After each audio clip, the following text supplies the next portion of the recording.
reproductive rights need to be understood through the human rights approach.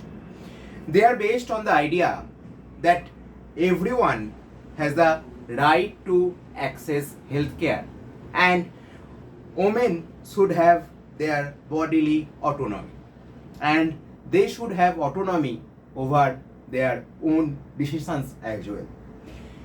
Unwanted and forced pregnancies due to lack of family planning, due to fatalities during pregnancy and delivery, complications from unsafe abortions, early marriages, and coercive, unsafe sex are examples of abusive reproductive rights of human. Women's intrinsic dignity and independence are denied because of societal undervaluing of their fundamental existence. Family members often make the most important decisions impacting women's own health. Education, their property, their marriage. In many cases, they are arbitrarily denied freedom to make their own decision, thereby rejecting their own personhood and autonomy, especially in the private domain. In such a context, some women access abortion services covertly, but the enforcement of social and legal restrictions had hindered their right to health safety. The ethical standards regulating abortion have undergone change to accommodate the historical and social situations in which they were established. These standards have consistently been aimed at satisfying social requirements that do not acknowledge women's freedom to choose their sexuality, to choose their fertility or reproductive freedom. Due to moral and ethical questions it raised, abortion has therefore occasionally been a contentious topic in many countries. Abortion legislation and regulations are also factors like states' pro and anti-natalist policies influenced concerns of inheritance and patriarchy. Although it has been frequently outlawed or otherwise restricted, it remains widespread in many countries. So today I am going to discuss about the right to safe abortion, a pro-life versus a pro-choice debate. So what are the debates from where we should start our discussion? So to start my discussion, I should show some historical context to you that the ancient and early modern texts from Egypt like the Ebers Papyrus and Kahun Papyrus, both in 1550 BC and 1850 BC, carry information on the contraceptive prescription. In the Hindu Upanishads dating 1500 BCE and in the ancient Chinese medical literature, many methods of contraception are mentioned. This shows that the practice was widely prevalent in every society in our ancient times. Abortion was also supported by Greek philosophers like Plato, like Aristotle under certain conditions, obviously. So this is the historical perspective which you should know. Next, come to the perspective of US and UK. According to British common law, abortion was illegal if the fetus was already formed but not yet quickened. Opting for abortion after fetal movement or quickening was penalized as even homicide. With the adoption of liberalizing laws in Colorado in the United States of America, the abortion reform movement had its first success in 1967 in that country. The modern penal code served as the foundation for the law. The provision of the model penal code permitting abortion in situations other than those where only the mother's life was in danger were accepted in whole or in part by around one-third of the states between 1967 and 1973. Next, come to the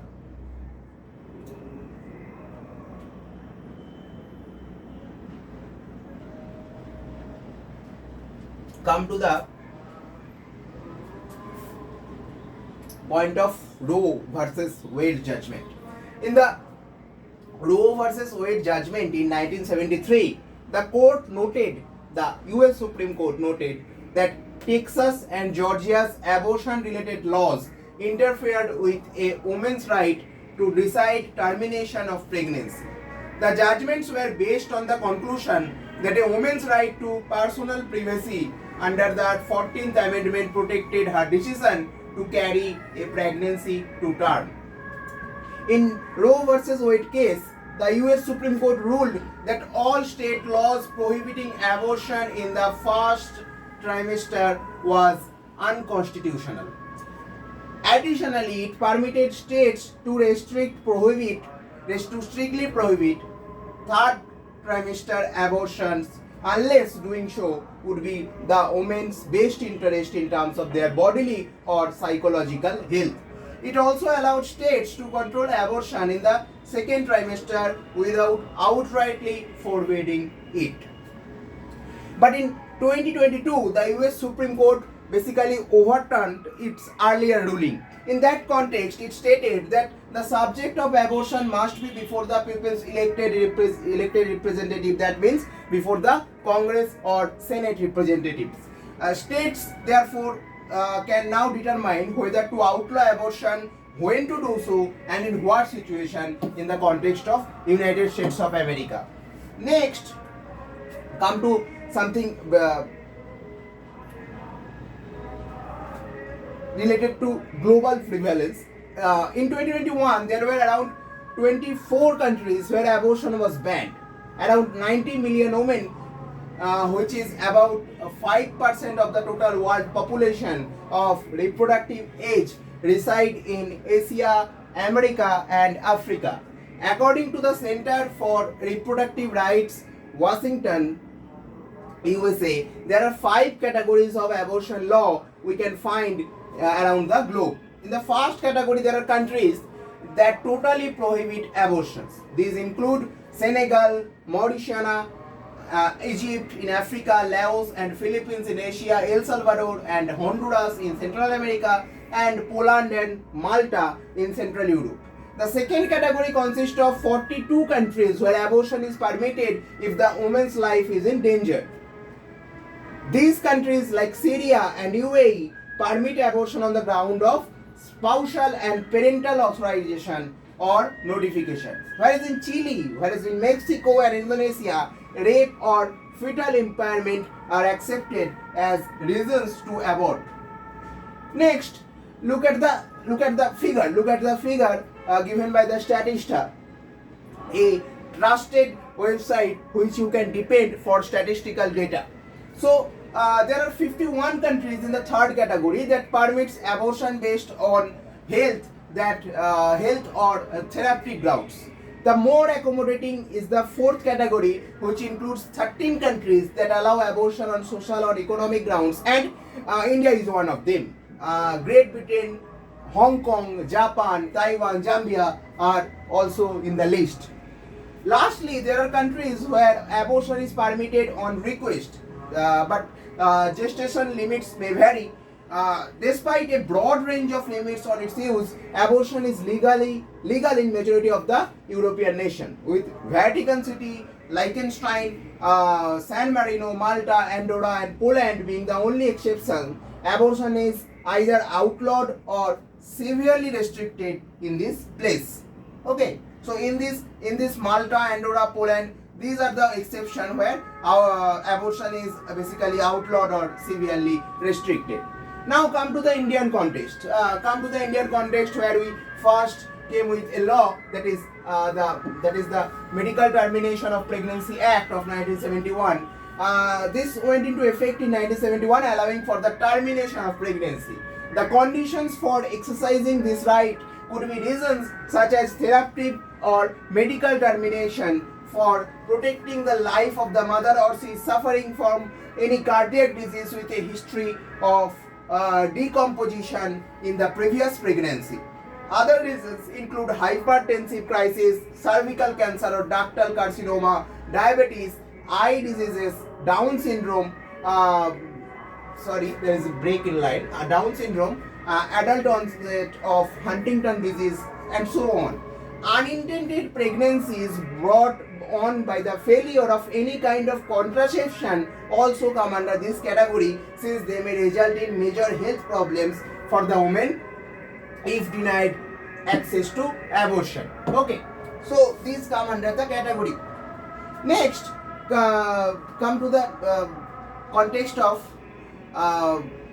what's the process to terminate pregnancy. A registered doctor may end a pregnancy up to 20 weeks along with a pregnancy up to 24 weeks with the help of at least 2 other doctors if there is a threat to the mother's health. Moreover, the failure of birth control methods and rape as a source of conception have been linked with the mental trauma in this case. If it further states that if the unborn child is going to be born with severe disability, abortion can then also be performed, which requires the woman's consent in all other cases and the guardian's approval in the cases where a minor is involved.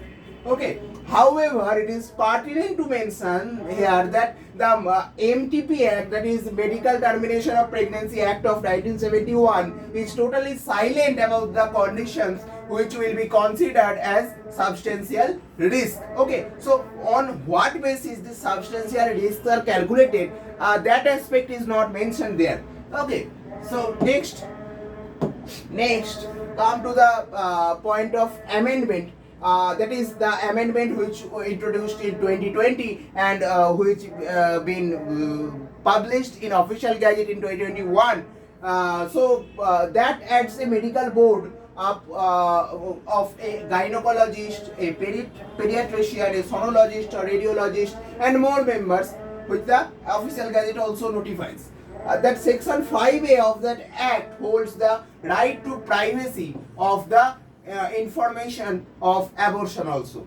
The new Medical Termination of Pregnancy Amendment Act 2021 allows the access to safe and legal abortion services on therapeutic, genetic, humanitarian and social grounds, protecting universal access to all inclusive treatment. The act permits the medical termination of pregnancy at 22 weeks, look at the number, if she suffers from numerous abnormalities. It thus reiterated the commitment to the Sustainable Development Goals that aims to bring down the maternal mortality rate as well as provide universal access to sexual and reproductive health rights. So these are which you should know. These are the things which you should know about the amendment introduced in 2021. A married woman can undergo an abortion without the consent of her husband. The husband cannot force a woman to endure an abortion. In the case of coercion, a case of for domestic violence can be filed under IPC section 312 or 313 for causing miscarriage. The new act permits the time period of abortion up to 20 weeks of pregnancy upon the advice of one doctor. And in the case of certain special categories of women, that is, those are like rape survivors of victim of incest, the differently able, and for the minors between 20 and 24 weeks with 2 doctors as advisors. No medical professional can reveal the name. I am again mentioning that right to privacy is should strictly be followed. Who wishes to terminate according to the provision of the 2021 Act. But I think there should be critical evaluation of that act, that one cannot deny existence of several problems in the act after carefully examining its provisions. With the legal and medical support, women who do find out about fetal abnormalities after 20th week of pregnancy have the right to end their pregnancy. This gestational restriction, however, is only applicable to rape victims, incest victims, and women who have serious medical or mental illness, including physical disabilities. This physical disabilities decision was linked with this Bombay High Court decision in Nikhil D. Datar and others versus Union of India case, on which disability linked abortion has a bearing on the right to life of person with disabilities. So this is you should know. And next come to the marital status. Next come to the marital status. Do the unmarried people have the right to abortion? On September 29, 2022, India took a giant leap in the abortion rights. India's top judiciary gave a landmark judgment ensuring the right to safe abortion. The bench headed by Justice D.Y. Chandrachud, that is the present CJI of India, noted that the marital status of a woman is no ground for depriving her rights to abort an unwanted pregnancy. The new judgment permits abortion to all women till 24 weeks of pregnancy. Importantly, marital rape will also be considered as a ground similar to rape and assault to terminate the unwanted pregnancy. This is a huge development because this means that India's top court has given primacy to constitutional rights and right to health of women during drafting of their judgment. The liberal understanding of the abortion laws would be pertinent not just to cis women but also other gender identities, including LGBTQ community and gender diverse people. Moreover, the courts noted that inequality in access to abortion violate the right to equality before the law under Article 14 of the Constitution. Okay, that you all know about in the fundamental rights. Okay, now come to the right to privacy. The right to privacy is marked by the declared as fundamental right in the landmark case of Justice K.S. Puttaswamy versus Union of India and others, and considered under Article 21, that is right to life and liberty. Okay, so right to privacy is now a fundamental right. There is no separate provision for abortion right. Hence, it is only right to privacy and liberty under Article 21 of the Indian Constitution, which says that no person shall be deprived of his life or personal liberty except under the procedure established by law. This is the statement of Article 21. In the B.K. Parthasarathi versus State of Andhra Pradesh 2000 case, the court observed that the rights to make a decision about reproduction is essentially a very personal decision, either on the part of the man or a woman. Necessarily, such a right includes the right not to reproduce it. The intrusion of the state into such a decision-making process of the individual is scrutinized by the constitutional courts both in this country and in US as well with great care. Okay. Next, come to the context of live-in relationship. Live-in relationship was legalized in India after the verdict of Supreme Court in D. Veluswamy versus D. Pachayamal and Indira Sharma versus VKV Sharma 2014, wherein it stated live-in relationship is allowed if the couples are majored and unmarried, and also they should be heterogeneous sex. So there, in this case, it is before the Navtej Singh Johar verdict of 2018, which basically decriminalizes homosexuality. So it is before, it is pre that verdict. Okay. So though live-in relationship was not legal when the MTP Act 1971 was enacted, the court has now accepted this live-in relationship. Hence, the MTP Act need to be amended considering this new development also. Murugan Nayakkar versus Union of India 2017. In that case, Supreme Court tried to push forward the upper limit of termination to 24 weeks of pregnancy in critical situations such as rape of a minor girl. Okay, so this is one more point which you should note. Next, come to the conclusion. So, what should we think as a way forward for this? Since sex determination tests are forbidden in India, many women in India opt for diagnostic testing, which is executed unlawfully by sex selective rackets. So, if female infanticide or female feticide occurs at that point of time. The only way to stop this female feticide in the garb of abortion, which is so complicated, is to address its core causes. Besides, men should also receive health education on safe sex practices and prevention of domestic abuses.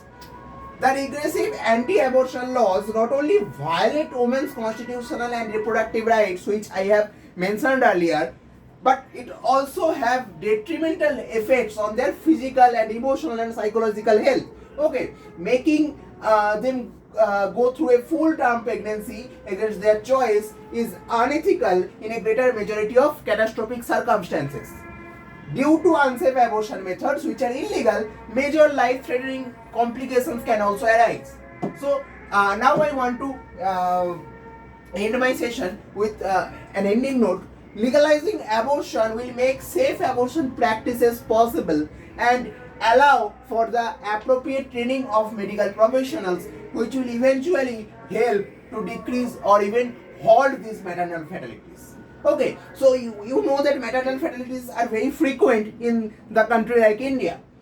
Political will and policy commitment in the form of proper budget allocation, training and infrastructural support followed with social inputs based on women's needs are essential prerequisites for effective program implementation on abortion rights.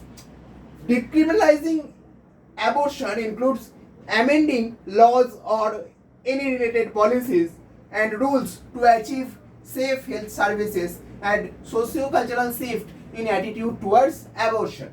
Moreover, it is important to treat it as any other form of medical care. So it is the time that abortion can be treated as any other form of medical care is treated in the country. The primary necessity is a ground-based strategy in India. Abortion access must be protected by law. It must be equally accessible to everyone, and everyone should have full access to effective contraception. It is important to have medical professional with culturally competent care training also. Okay, so here I want to conclude my discussion. So thank you for attending the session. Have a nice day. Take your physical and mental health care properly. Thank you.